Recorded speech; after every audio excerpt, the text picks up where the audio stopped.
الحمد لله الذي أبدى الأفلاك والأرضين والصلاة والسلام على من كان نبيا وآدم بين الماء والطين والصلاة والسلام على من كان نبيا وآدم بين الروح والجسد وعلى آله وأصحابه أجمعين أما بعد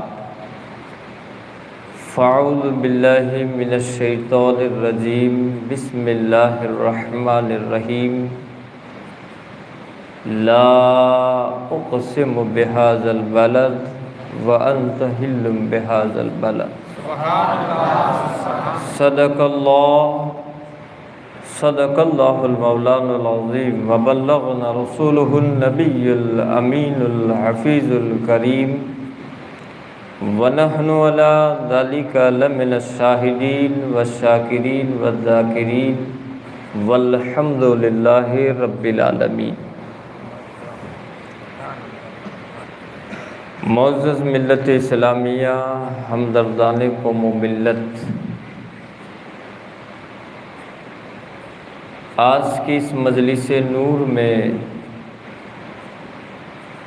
کچھ معروضات پیش کرنے سے قبل ظہر الحق حین تکلم لمع البرق حین تبسم، خانہ حسن کے رکن معظم، اپنے خدا کے خلیفہ اعظم، صدیق کے آقا، عمر کے داتا، علی کے مولا، ہم سب کے آقا، وہ پیارے آقا جنہوں نے کرۂ ارض پر کھڑے ہو کر، یعنی زمین پر کھڑے ہو کر اپنی نورانی انگلی کا اشارہ کیا تو ڈوبا ہوا سورج منزلوں سے پلٹ آیا، کھارے کنویں میں لعاب دہن ڈال لیا، ہمیشہ کے لیے چشم شیریں بن گیا۔ آئیے اس رسول ہاشمی باوقار کی بارگاہ میں جھوم کر درودوں کے نذرانے پیش کرے اور پڑھیں۔ اللہم صلی علی سیدنا مولانا محمد وعلی آل سیدنا مولانا محمد وبارک وسلم صلاۃ و سلام علیک یا رسول اللہ صلی اللہ تعالی علیہ وسلم۔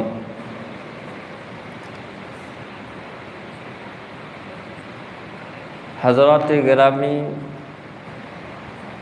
درود پاک چونکہ میلاد کی مجلس و محفل بھی ہے اور یہ مبارک ایام بھی ہے، کثرت کے ساتھ درودوں کے تحفے آپ بیچتے رہیں، اس لیے کہ حدیث پاک میں آیا ہے، آقا فرماتے ہیں کوئی بندہ مجھ پر ایک دفعہ درود پڑھتا ہے، اللہ اس پر 10 رحمتیں نازل فرماتا ہے۔ 10 دفعہ رحمت کی نظر رب کی اس بندے پر ہوتی ہے، اور رحمت کی نظر کا عالم یہ ہے بندے کی ساری زندگی کی عبادت ایک طرف اور اللہ کی رحمت کی ایک نظر ایک طرف۔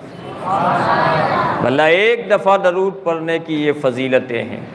اس لیے اور دوسری بات، 2-4 باتیں عرض کر دوں، پھر اپنے موضوع پر بڑی تیزی کے ساتھ میں اپنے اقتباسات کو بھی پیش کروں گا۔ ایک بات اور عرض کروں، ہم اور آپ سلام تو پڑھتے ہی، مجھ سے خدمت کی قدسی کہے ہا رضا، مصطفیٰ نے رحمت پہ لاکھوں سلام، یہ مگر مطلب کیا ہے، مفہوم کیا ہے جانتے ہیں؟ ہمارے یہاں بھی ہمیں کسی سے کوئی کام کرانا ہو، آفیسوں سے کرانا، کسی آفیسر سے کرانا ہو، تو پہلے وہاں کا پتہ والا ہو، اس سے ہم ملتے ہیں کہ صاحب کا موڈ کیسا ہے، کیا اگر وہ صحیح موڈ رہا تو نہ ہونے والے کام بھی ہو جاتے، اگر موڈ ٹھیک سے نہ رہا تو جو بننے والا کام ہے وہ بھی نہیں بنتا ہے، بگڑ جاتا ہے۔ یہ تو ان افسروں کا یہ عالم، ان حاکموں کا یہ عالم، مگر ایک لمحے وہ بھی آئیں گے جب قیامت کا منظر ہوگا، مولا کا غضب ہو اس پر، یعنی مولا غضب پر ہوگا، کسی سے کلام اور رب سے بات کرنے کی کسی میں مجال نہ ہوگی، فرشتے بھی سب بسب کھڑے ہوں گے۔ ایسے عالم میں رب کے جلال کو کم کرنے کے لیے اعلیٰ حضرت ہمیں نسخہ دے رہے ہیں کہ جب رب جلال میں ہے اور رب کے جلال کو جمال میں تبدیل کرنا ہے تو آؤ مجھ سے نسخہ پوچھو۔ قدسی کہتے ہیں فرشتوں کو، مجھ سے خدمت کے قدسی کہے ہاں رضا، کہ ہاں رب کے جلال کو جمال میں بدلنے کا نسخہ ہے۔ کیا ہے؟ مصطفیٰ جان رحمت پہ لاکھوں سلام، مصطفیٰ پر سلاموں کی درودیں پیش کر لو، رب کا جلال بھی جمال میں تبدیل ہو جائے گا۔ عزیزان گرامی، لہذا سلام اور درود کی یہ فضیلت ہے۔ ایک اور بات عرض کر لو، ہمارے یہاں جب کوئی بڑا آتا ہے اس کے استقبال کے لیے پہنچتے ہیں، بڑے عہدیدار پہنچتے ہیں، بڑے منصب والے پہنچتے ہیں، سب بسب کھڑے ہو کر ان کا استقبال کرتے ہیں، مگر ان عہدیدار اور منصبدار ان کے آگے بھی چھوٹے چھوٹے بچے بھی رہتے ہیں، ان کا کوئی منصب نہیں، وہ کوئی عہدہ اپنے پاس نہیں رکھتے، مگر جب وہ بڑا پہنچتا ہے تو ان چھوٹوں کو آگے کر دیا جاتا ہے، وہ آگے رہتے ہیں، پوچھا جاتا ہے یہ کون سے منصبدار ہیں، یہ کون سا عہدہ رکھتے ہیں اپنے پاس، یہ کون سی حاکمیت رکھتے ہیں جو ان بڑے عہدیداروں سے انہیں آگے کر دیا گیا ہے؟ جواب ملتا ہے ان کے ہاتھوں میں پھولوں کا گلدستہ ہے، پھولوں کا ان کے ہاتھ میں ٹوکرا ہے، اس لیے انہیں آگے کر دیا گیا ہے۔ یہی حال، یہی عالم ہمارا بھی رہے گا اگر ہمارے پاس اعمالوں کی کمی۔ مصطفیٰ نے بھی فرمایا ہے کل بروز قیامت مجھ سے سب سے زیادہ قریب وہ رہے گا جو مجھ پر کثرت سے درود پڑھنے والا ہوگا۔ لہذا یہ اب اس وقت جو قریب رہیں گے جن کے پاس درودوں کے گزرے رہے ہوں گے، درودوں کے تحفے رہے ہوں گے، وہ سارے منصبداروں سے آگے اور مصطفیٰ کے قرب میں رہیں گے۔ لہذا نزدیکی چاہیے، کثرت کے ساتھ ایک بار اور جھوم کر ہدیہ درود پیش کر دے اور پڑھیں۔ اللہم صلی علی سیدنا مولانا محمد وعلی آل سیدنا مولانا محمد وبارک وسلم، صلاۃ و سلام علیک یا رسول اللہ صلی اللہ تعالی علیہ وسلم۔ اور یہ جو ایام ہیں بڑے مبارک، میلاد مصطفیٰ کی وہ ساتیں قریب سے قریب تر ہو رہی ہیں۔ اللہ تعالی ہم سب کی زندگی میں برکتیں عطا فرمائے، اور یہ مبارک ساتیں، مبارک گھڑیاں ہمیں بار بار عطا فرمائے۔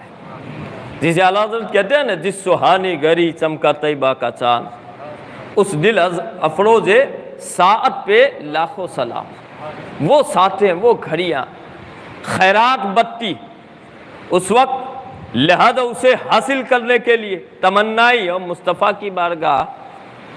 اعلیٰ حضرت کے اشعار پہ تضمین لگائیے پیر نصیر الدین نے، کیا خوب کہا ہے، کوئی دنیا عطا میں نہیں ہمتا تیرا، کوئی دنیا عطا میں نہیں ہمتا تیرا، وہ جو حاتم کو میسر ہے نظارہ تیرا۔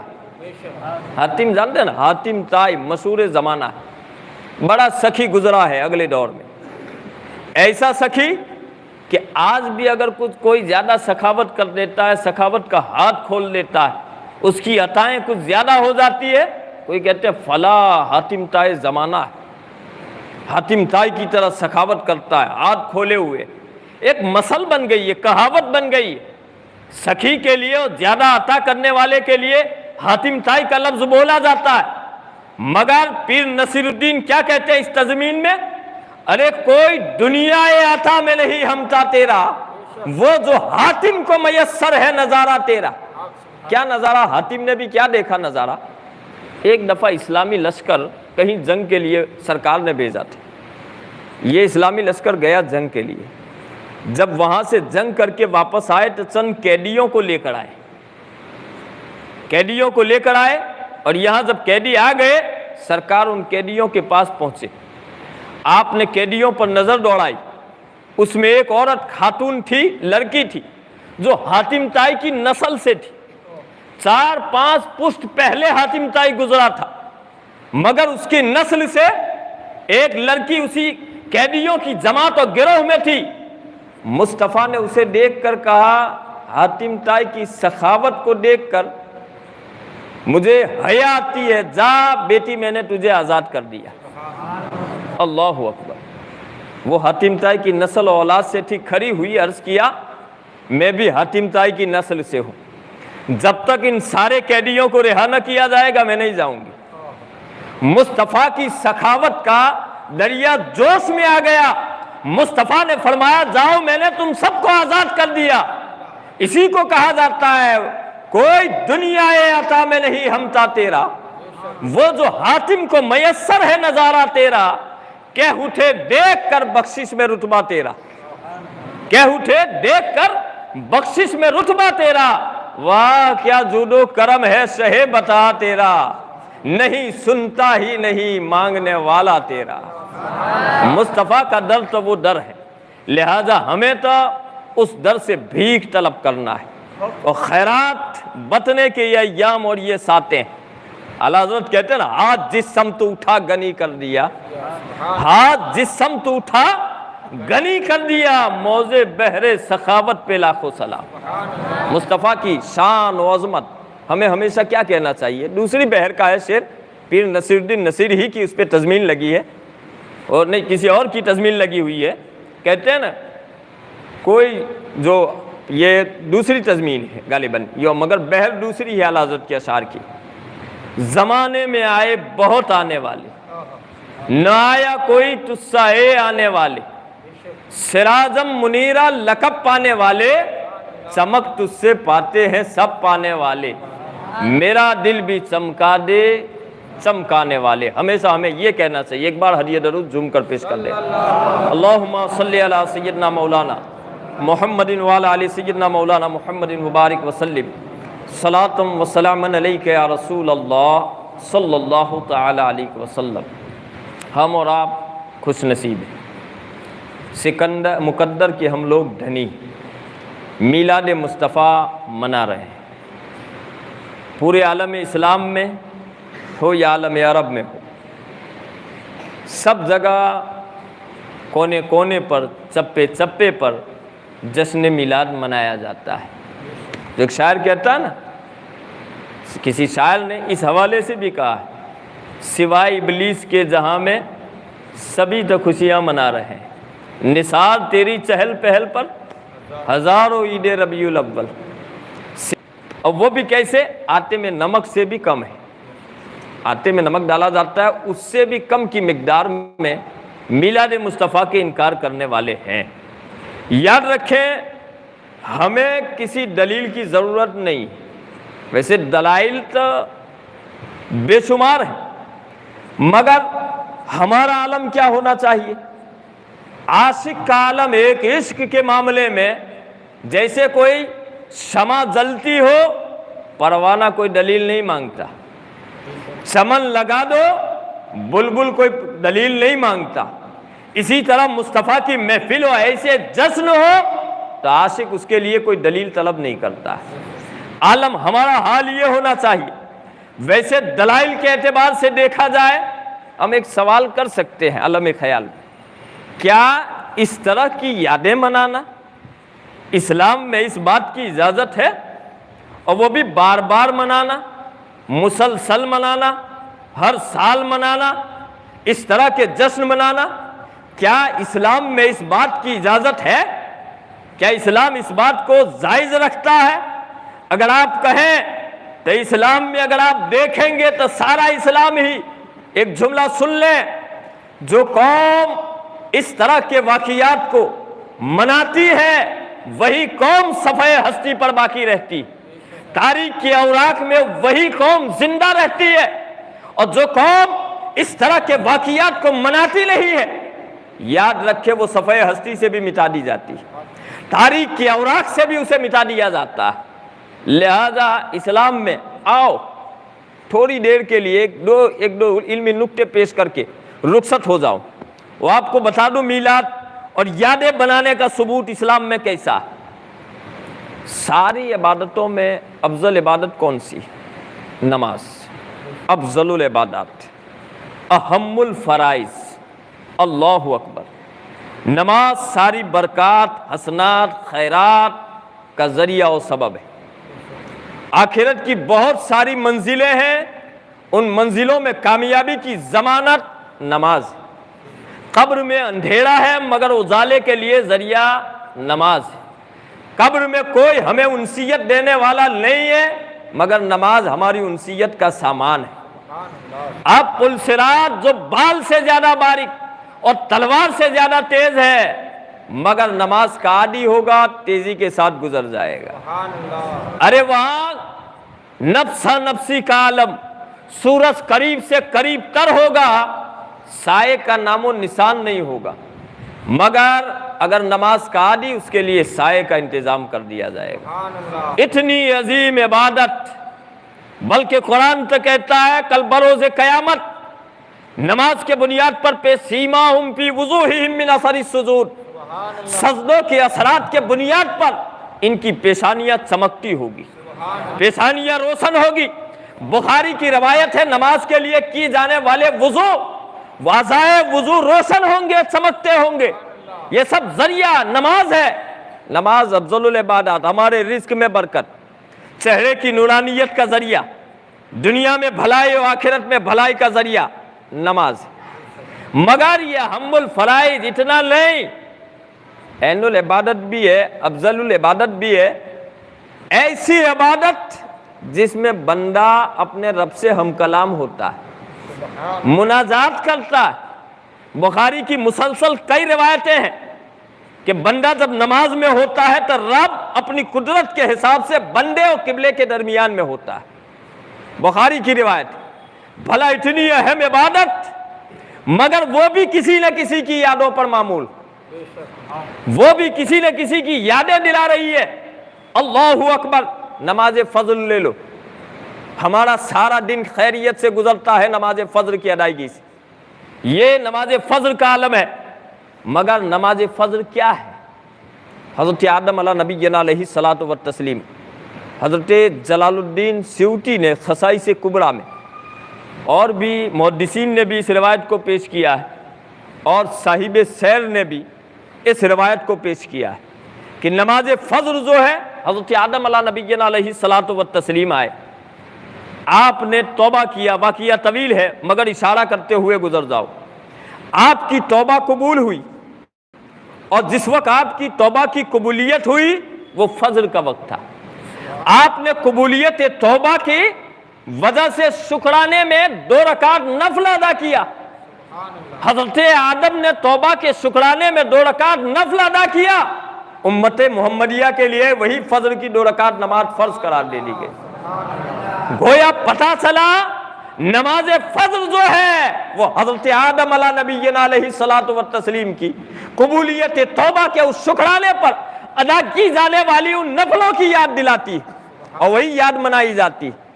نماز ظہر کو لے لو، نماز ظہر حضرت ابراہیم علیہ نبینا علیہ الصلاۃ والتسلیم، ان کے یہاں حضرت اسحاق علیہ السلام ان کے بیٹے پیدا ہوئے۔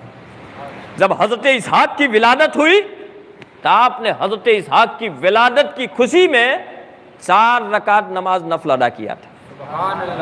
وہ حضرت اسحاق کی پیدائش کی شکرانے میں حضرت ابراہیم نے 4 رکعت نفل ادا کیا تھا، وہی 4 رکعت فرض امت محمدیہ کے لیے نماز ظہر کر دیا گیا۔ وہ ظہر کا وقت تھا، اور ایک اعتبار سے دیکھیں تو حضرت اسحاق کی ولادت کے شکرانے میں تو نماز ظہر حضرت اسحاق کی میلاد ہے، حضرت اسحاق کی میلاد کی یاد دلا رہی ہے ہمیں۔ اسی طرح حضرت نماز عصر کو لے لو، نماز عصر کیا ہے؟ حضرت عزیر علیہ السلام، یہ بھی اللہ کے ایک پیغمبر ہے۔ ایک دفعہ ایک بستی سے گزر رہے تھے حضرت عزیر علیہ السلام، اور بستی میں کھنڈرات دیکھا، آپ نے سب اجری ہوئی بستی دیکھی۔ آپ نے وہ کھنڈرات اجری ہوئی بستی دیکھی، دل میں خیال آیا یہ تو سب اجڑ چکا ہے، ساری بستی ویرانے میں تبدیل ہو گئی ہے، بدل گئی، اب ان میں پھر سے یہ زندہ کیسے اور کیسے ہریالی آئے گی، آبادی آئے گی، یہ خیال کرنا تھا۔ قرآن کہتا ہے فَامَاتَهُ اللَّهُ مِئَةَ عَامٍ، اللہ نے انہیں 100 سال کی موت عطا کر دی۔ واقعہ یہ بھی طویل ہے. 100 سال تک اللہ نے انہیں موت عطا کر دی, وہ سوئے رہ گئے. 100 سال کے بعد جب بیدار ہوئے نیند سے, ان سے پوچھا بھی گیا کم لبثت, کتنا ٹھہرے آپ یہاں؟ قرآن کی آیت ہے. انہوں نے کہا لبثت یوما او بعض یوم, میں ایک دن یا ایک دن کا کچھ حصہ یہاں پر ٹھہرا ہوں. مگر جب انہیں پتا چلا میں 100 سال کے بعد بیدار ہوا ہوں, میں 1 صدی کے بعد بیدار ہوا ہوں, پتا چلا کہ 100 سال کی 1 صدی کے بعد نیند سے بیدار ہونے پر اللہ کے شکر کے لیے 4 رکعت کے لیے کھڑے ہو گئے. 4 رکعت نفل شکرانے کی ادا کیا. عصر کا وقت تھا, اللہ نے وہی عصر کا وقت تھا شکرانے پر حضرت عزیر علیہ السلام نے ادا کیا تھا. امت محمدیہ کے لیے عصر کی 4 رکعت نماز فرض کر دیا گیا. تو گویا وہ حضرت عزیر کے اس شکرانے کی یاد دلا رہی ہے ہمیں, اور وہی یادیں منائی جا رہی ہے.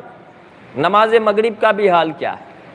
ایک روایت میں حضرت یعقوب علیہ السلام, ایک روایت میں حضرت ایوب علیہ نبینا علیہ الصلوۃ والتسلیم.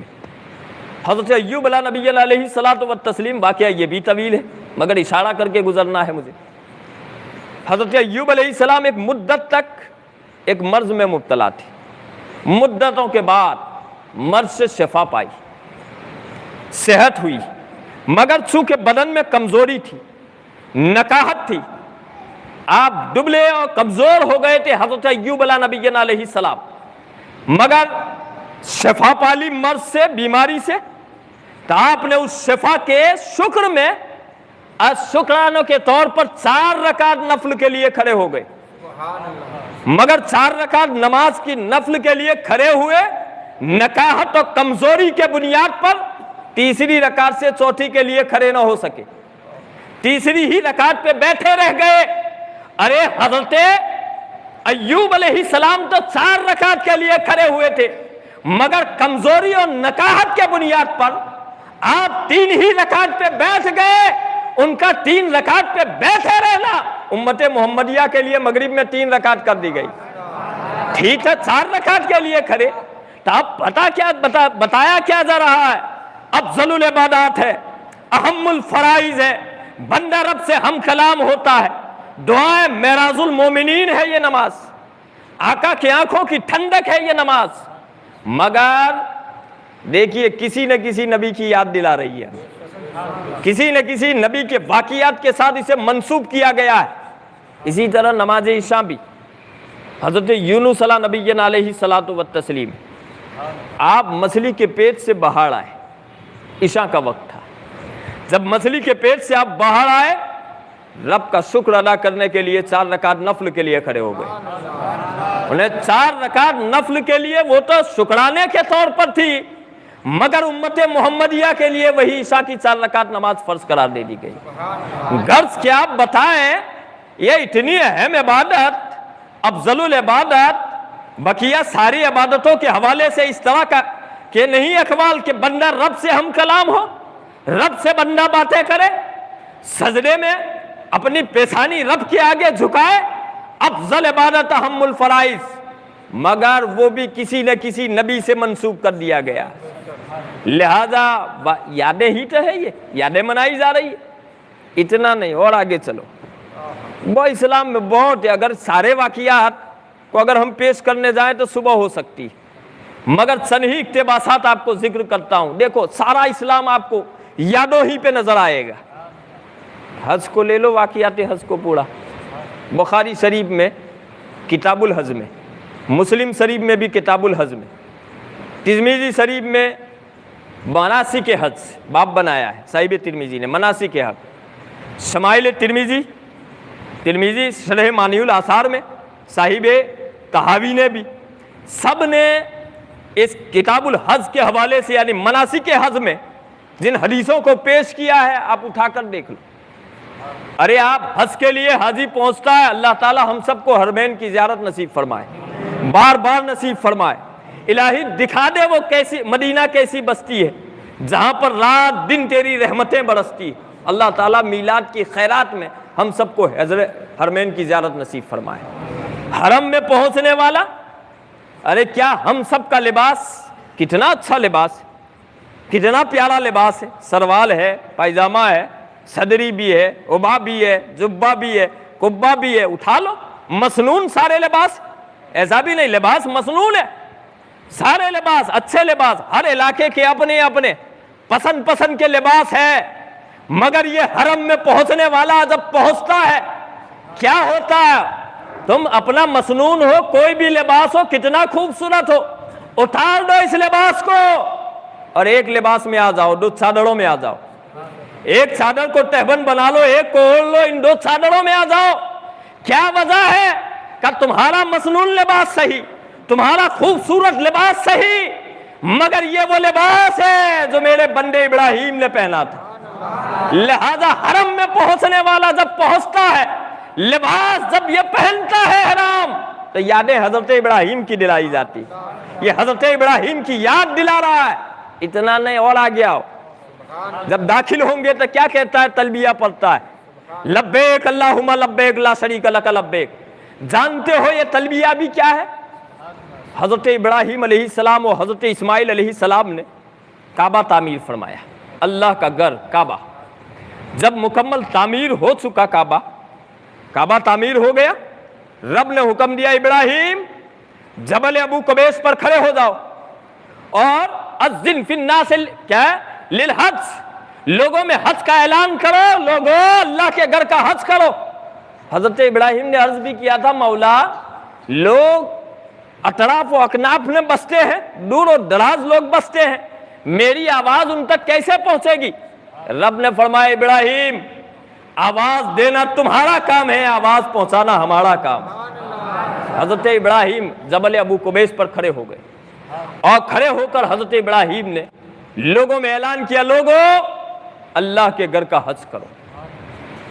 فرمایا روایت میں آتا ہے حضرت ابراہیم نے وہاں جبل ابو قبیس سے پکارا تھا، اس وقت دنیا میں جو بستے تھے ہر ایک نے اس پکار کو، اس آواز کو سنا، حتیٰ کہ جو شکم مادر میں ماں کے پیٹ میں تھے انہوں نے ماں کے پیٹ میں اس آواز کو سنا۔ یہی نہیں، وہ جو صلب پیدر میں یعنی باپ کی پشت میں تھے انہوں نے باپوں کے پشتوں میں اس آواز کو سنا۔ وہ عالم ارواح ملائے اعلیٰ میں جو روحوں کے عالم میں تھے انہوں نے وہاں حضرت ابراہیم کی اس آواز کو سنا اور وہیں سے جواب دیا لبیک لبیک۔ اب جب بندہ حرم میں پہنچتا ہے تو رب فرماتا ہے بندے 4,500 سال کے قریب ہو گیا حضرت ابراہیم کی اس پکار کو، جبل ابو قبیس سے جو آواز لگائی تھی اس کو 4,000 سال سے بھی زیادہ ہو گئی یہ مدت، مگر رب کہتا ہے بندے حضرت ابراہیم نے پکارا اور تو نے جو جواب دیا تھا تیرا جواب پیارا ہے، وہی جواب پکارتا رہے۔ اس لیے بندہ داخل ہوتے ہی کہتا ہے لبیک اللہم لبیک لا شریک لک لبیک۔ تو گویا تلبیہ یہ بھی وہی جواب کی یادیں ہے، تلبیہ بھی وہی تو ہے، یادیں ہی تو دلا رہا ہے۔ اتنا نہیں اور آگے سنو، اب دیکھتے کعبہ تو پتھروں سے پاک کیا گیا، اس میں لات منات عزات یہ سب بت رکھے تھے، یہ سب سے تو پاک ہو گیا کعبہ، سارے پتھر تو نکال دیے مگر ایک پتھر گال دیا،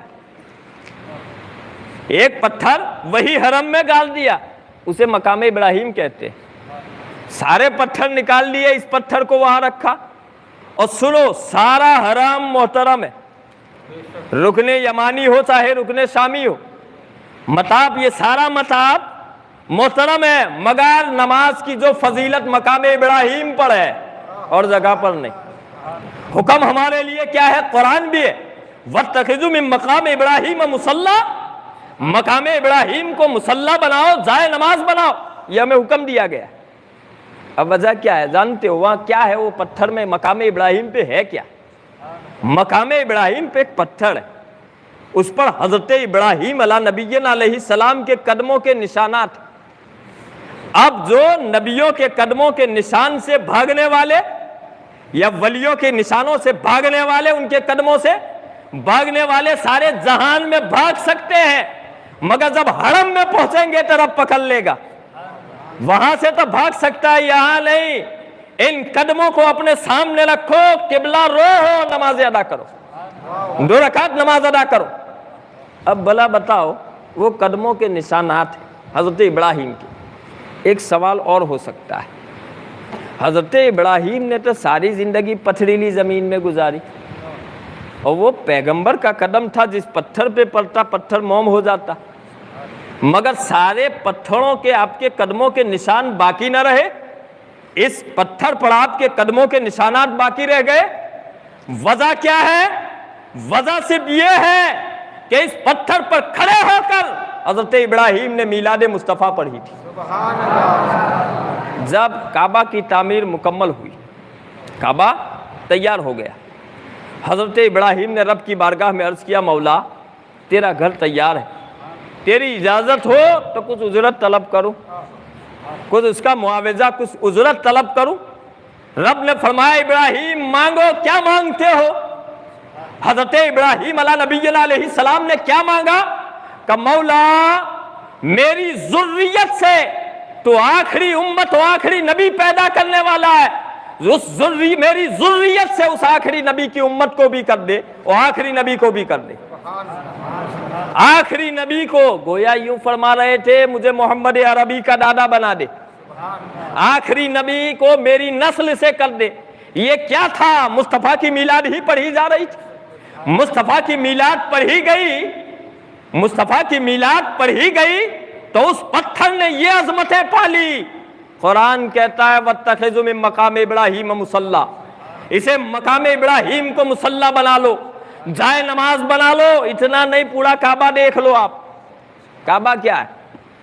مکہ معظمہ میں مصطفیٰ تھے، مکہ سے آپ مدینہ ہجرت کر کے تشریف لے گئے، حدیث میں سنا چکا ہوں، مگر اشارہ کر دوں آپ کو، مدینہ ہجرت کر کے تشریف لے گئے تھے آپ، اور جب آپ وہاں گئے 16 یا 17 مہینے تک بیت المقدس شام کی طرف رخ کر کے نمازیں پڑھی۔ کعبہ اس وقت قبلہ نہیں تھا، اس جانب رخ کر کے پڑھتے تھے، مگر چونکہ کعبہ کیا ہے، کعبہ نے بھی مصطفیٰ کا میلاد منایا ہے۔ روایت میں سرکار کی جب ولادت ہوئی، حضرت عبد المطلب کہتے ہیں میں صحن کعبہ میں کھڑا تھا، میں نے کیا دیکھا؟ کعبہ کی دیواریں آمینہ کے گھر کی طرف جھکی، گویا کعبہ مصطفیٰ کا میلاد منا رہا تھا۔ خیرات کیا پائی؟ دوران نماز، جب نماز میں تھے سرکار 16-17 مہینے کے بعد، آپ کی خواہش و تمنا کیا تھی؟ کعبہ قبلہ بن جائے۔ قرآن کہتا ہے قَدْ نَرَىٰ تَقَلُّبَ وَجْهِكَ فِي السَّمَاءِ فَلَنُوَلِّيَنَّكَ قِبْلَةً تَرْضَاهَا، محبوب اب بار بار اپنے رخ کو آسمان کی طرف اٹھا رہے ہیں، پھیر دو، جدھر چہرہ پھیر دیا جائے گا اسے قبلہ کر دیا جائے گا، پھیر دو اپنا رخ۔ ایک سوال، مصطفیٰ کی عظمتیں دیکھیں، یہ بھی تو ہو سکتا تھا کہ سرکار کی خواہش تھی کعبہ قبلہ بن جائے، یہ نماز ختم ہو جائے، اگلی نماز میں قبلہ بدل دیا جائے گا۔ ایسا بھی تو ہو سکتا تھا کہ اس نماز کے بعد اب اگلی نماز میں قبلہ بدل جائے گا، بیت المقدس کو چھوڑ کر کعبہ معظمہ کو بنا دیا جائے گا، ایسا بھی ہو سکتا تھا، مگر رب کو مصطفیٰ کی خواہش میں اتنی بھی تاخیر منظور نہ تھی کہ نماز جو اس کی عبادت ہے اسے بھی کامل کر لیا جائے۔ نہیں محبوب، ابھی خواہش ہے، ابھی اپنے رخ کو پھیر دو، جدھر پھیر دو گے اسے قبلہ کر دیا جائے گا۔ مصطفیٰ نے اپنا رخ کعبہ کی جانب کر دیا، وہ تحویل قبلہ ہو گیا، یہ قبلہ بدل گیا تو کعبہ نے منائی، کعبہ نے پایا حصہ۔ ہم بھی منائیں گے، آپ بھی منائیں گے تو ہم بھی اس کا حصہ پائیں گے۔ اسی طرح اور دیکھیے، سرکار جب مکہ سے، سارے واقعات آپ کو اسی پہ ملیں گے، جو یادیں ہی یادیں دکھا رہی، یادوں ہی پر معمول ہے، لہذا یہ جو ہم منا رہے ہیں، قسمت کے ہم لوگ دھنی، اللہ رب العزت ہمیں اس کی خیرات عطا فرمائے، اس کا صدقہ ہمیں میلاد کا عطا فرمائے، زندگیاں سنور جائے گی۔ ایک بات بتاؤں، غیر اگر مناتا ہے وہ فائدے سے خالی نہیں جاتا۔ ہم تو مصطفیٰ کے دیوانے ہیں، ہم تو آقا کے نام لیوا ہے، ہم تو آپ کے ترانے گانے والے، ہم تو آپ کے عشق کے نغمے پڑھنے والے ہیں، لہذا اگر ہم منائیں گے ضرور بھی ضرور اس کا فیض پائیں گے۔ مشہور زمانہ بات ہے، ابو لہب کون ہے؟ کھلا کافر، بد باطن، جس کی تباہی اور ہلاکت میں پوری سورت نازل ہوئی۔ تبت یدا ابی لہب، ارے تباہ ہو جائے ابو لہب کے دونوں ہاتھ، یہ قرآن کہتا ہے، آیتیں ہیں، کلام الہی ہے۔ مگر وہی ابو لہب جب مصطفیٰ کی ولادت ہوئی تو ولادت، چونکہ بھتیجے رشتے میں، اس لیے اس ولادت کی خوشی میں صوبیہ نام کی لونڈی تھی نا، اسے آزاد کر دیا انگلی کے اشارے سے، جا تو نے مجھے مزدہ خوشخبری سنائی، میں نے تجھے آزاد کر دیا۔ مرنے کے بعد کسی نے خواب میں دیکھا، حضرت عباس نے، ابن عباس نے خواب میں دیکھا، پوچھا کیا حال ہے؟ کہ دردناک عذاب میں ہوں، مگر میں نے جس شہادت کی انگلی سے صوبیہ کو ولادت مصطفیٰ کے موقع پر آزاد کیا تھا، وہ عذاب میں تخفیف ہو رہی ہے، کمی اور اس سے راحت مل رہی ہے۔ اتنا کھلا کافر اور بدباطن وہ بھی حصہ پائے میلاد منانے کا، تو ہم تو مصطفیٰ کے عاشق ہیں، غلامی کا پتہ اپنے گلے میں ڈالنے والے ہیں۔ اگر ہم منائیں گے ہماری قبر میں اجالا ہی اجالا ہو جائے گا، ہماری قبر میں روشنی ہی روشنی ہو جائے گی، یہاں بھی فلاح پائیں گے، آخرت میں بھی ہم فلاح پائیں گے۔ مصطفیٰ جب مکہ سے مدینہ تشریف لے گئے نا، تو پوچھا عاشورہ کے دن روزہ رکھتے تھے 10 محرم کو یہود، سرکار نے پوچھا یہ روزہ کیسا ہے، پوچھو۔ صحابہ نے پوچھا تو بتایا ہم حضرت موسیٰ کی یاد میں، حضرت موسیٰ کی یاد میں، حالانکہ آپ اٹھائیں روایتیں تو ملے گی یہود و نصارہ کی مخالفت کرو، ہر حال میں مخالفت کا حکم آیا، مگر سرکار نے یہ نہیں فرمائی، یادوں کا معاملہ تھا، اس لیے سرکار نے فرمایا ارے ہم ان سے زیادہ حق رکھتے ہیں اس یاد کو منانے کا، وہ حضرت موسیٰ کی یاد مناتے ہیں، ہم ان سے زیادہ حق رکھتے ہیں۔ صحابہ کو حکم دیا عاشورہ کا روزہ اس وقت رکھا جاتا تھا، رمضان کی فرضیت سے پہلے بھی عاشورہ کا روزہ رکھا گیا، تو یہ یادیں ہی تو ہیں حضرت موسیٰ کی۔ اتنا نے ایک یہودی نے حضرت عمر ابن خطاب سے، بخاری شریف کی روایت ہے، حضرت عمر ابن خطاب سے کہا تھا ایک یہودی نے کہ عمر تمہاری کتاب میں جو 2 آیتیں نازل ہوئی ہے، اگر ہم قوم یہود پر وہ آیتیں نازل ہوتی تو ہم اس دن کو عید مناتے، وہ آیتیں قوم یہود پہ نازل ہوتی تو ہم اس دن کو عید مناتے۔ حضرت عمر نے پوچھا وہ کون سی آیتیں؟ اس یہودی نے کہا وہ آیتیں الیوم اکملت لکم دینکم واتممت علیکم نعمتی، یہ جو آیتیں ہیں ان آیتوں کے نزول، حضرت عمر نے تو جواب دے دیا کہ ہم اچھی طرح سے جانتے ہیں بخاری کی روایت کہ وہ کس دن اور کس جگہ پر یہ آیتیں نازل ہوئی ہے، گویا بتانا مقصود ہم تو عید منا ہی رہے ہیں، یہ عرفات میں نازل ہوئی، جمعہ کے دن میں نازل ہوئی، جمعہ بھی ہم عید مناتے ہیں، عرفات بھی عید مناتے ہیں۔ اور سوال یہاں یہ ہے یہود نے کیا کہا، 2 آیتیں اگر نازل ہوتی تو ہم اس دن کو عید مناتے، ارے جس سینے مصطفیٰ پہ سارا قرآن نازل ہوا اور وہ صاحب قرآن جب تشریف لائے تو کیا ہم اس دن کو عید نہ منائیں گے؟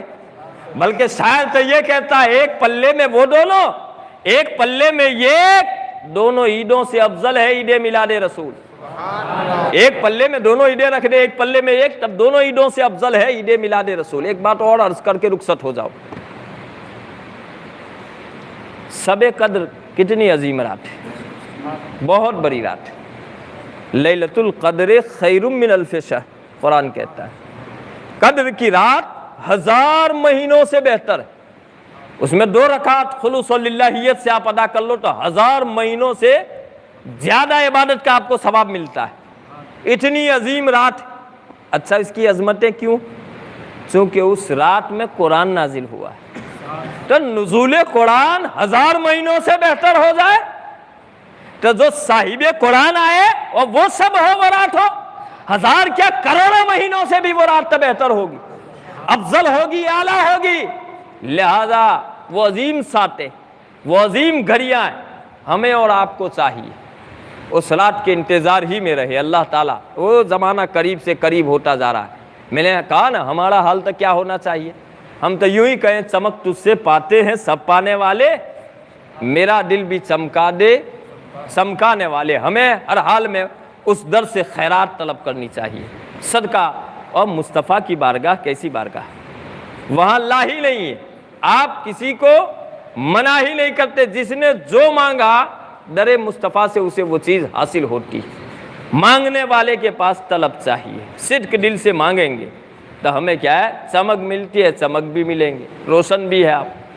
آپ نورانیت پہ سنتے ہی حضرت جابر بن سموڑا کی ایک روایت آخری عرض کر کے، جابر بن سموڑا کہتے ایک دفعہ میں بیٹھا ہوا تھا، 14ویں کا چاند آب و تاب کے ساتھ چمک رہا تھا اور میں سرکار کا والضحیٰ والا چہرہ بھی دیکھ رہا تھا، اور خیال کر رہا تھا یہ آسمانی چاند زیادہ خوبصورت ہے یا مصطفیٰ کا رخ. آخر میرے دل نے فیصلہ کر دیا مصطفیٰ کا چہرہ آسمان کے اس چاند سے کئی گنا زیادہ افضل ہے، صاف اور ستھرا. اسی لیے کہا نا فلک جو دیکھے میرے کمر کو تو بھول جائے کمر کو اپنے. فلک جو دیکھے میرے کمر کو تو بھول جائے کمر کو اپنے. چھپا لے ابر سیاہ جس کو میرا کمر وہ کمر نہیں ہے. وآخر دعوانا الحمدللہ رب العالمین.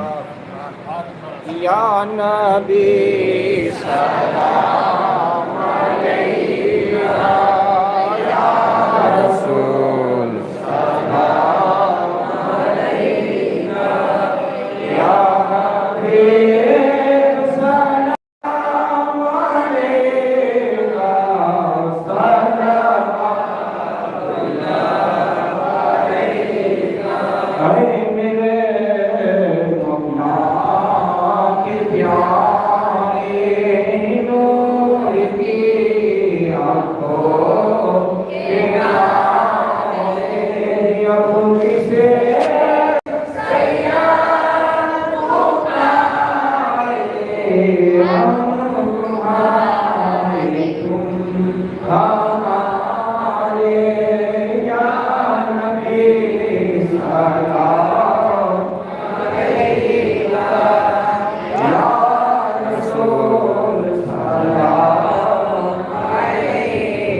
اے میرے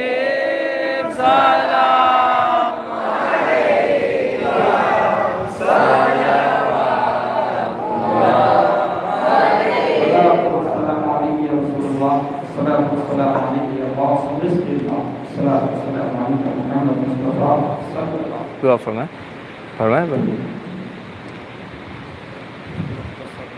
اللہم صلی علی سیدنا مولانا محمد وعلی آل سیدنا مولانا محمد مبارک وسلم.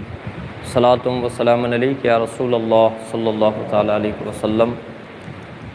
ربنا آتنا فی الدنیا حسنہ وفی الآخرۃ حسنہ وقنا عذاب النار وقنا عذاب القبر وقنا عذاب الحشر وقنا عذاب الدین وقنا عذاب الدارین. خداوندہ کار سازہ بندہ نوازہ ملکہ بادشاہ، ہم سب میلاد مصطفیٰ کی اس مبارک محفل میں حاضر آئے. مولا ہماری حاضری کو قبول فرما. میلاد کی خیرات مولا ہم سب کو عطا فرما. مولا اس ساعتوں کا صدقہ ہمیں عطا فرما. مصطفیٰ کی اس میلاد کے صدقے میں مولا ہم سب کی زندگیوں کو تابناک کر دے، روشن کر دے. دنیا و آخرت میں مولا ہم سب کو بھلائیاں عطا فرما. مولا ہم سب کے بچوں کو کی زندگیوں کو بھی تابناک کر دے. کوئی بیمار ہے اسے شفائے کاملہ عطا فرما. بارے قرض میں ڈوبا ہے قرض سے سبکدوسی عطا فرما. جو صاحب اولاد ہے ان کی اولاد کو ان کا فرما بردار بنا دے. مولا ہم سب کو علم نافع عطا فرما. مولا ہماری نسلوں میں علم عطا فرما. علماء نواز بنا دے. علماء کی سنگت میں رہنے والا بنا دے. لی خمسۃ اطفی بہا حر الوباء والحاتمہ المصطفیٰ والمرتضیٰ وابناہما والفاطمہ. مولا اس وقت دعا ہو رہی ہے میلاد کی مجلس کے اختتام کے بعد دعائیں قبول ہوتی ہیں. مجھے نہیں معلوم جس دل میں جو بھی دعائیں ہو، جو بھی تمنا، جو بھی آرزو ہیں، تو دلوں کے دھڑکنوں سے واقف ہے. ہر دل کی تمناؤں کو مولا پوری فرما. ان اللہ و ملائکتہ یصلون علی النبی یا ایھا الذین آمنوا صلوا علیہ وسلموا تسلیما. اللہم صلی علی سیدنا مولانا محمد وعلی آل سیدنا مولانا محمد وبارک وسلم. صلاۃ و سلام علیک یا رسول اللہ صلی اللہ تعالی علیہ وسلم. سبحان ربک رب العزۃ عما یصفون وسلام علی المرسلین والحمد للہ.